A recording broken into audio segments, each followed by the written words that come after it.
Moksha, yes, you have the worksheet come. Are you using it?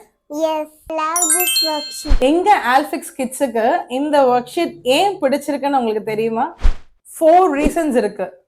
Regular practice, which means 15 minutes a day of reading and writing, கன்சிஸ்டண்டா பண்ணும்போது சூப்பரான result தெரியும்.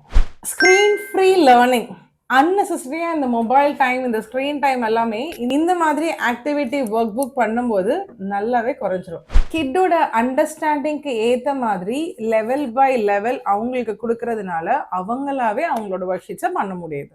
Best part என்னன்னா, இந்த work sheets English ஃபோனிக்ஸில் மட்டும் கிடையாது. We have got it in Tamil ஃபோனிக்ஸில் இருக்குது, spoken English இருக்குது, கிராமரில் இருக்குது, அண்ட் ஆல்சோ ஸ்பெல்லிங் ரூல்ஸ்க்குன்னு செப்பரேட் ஒர்க் ஷீட்ஸே நம்மக்கிட்ட இருக்குது. உங்களுடைய கிட்ஸுக்கு இந்த ஒர்க் ஷீட்ஸ் கரெக்டாக இருக்குமான்னு தெரிஞ்சுக்கணும்னு நினச்சிங்கன்னா we request you to comment book.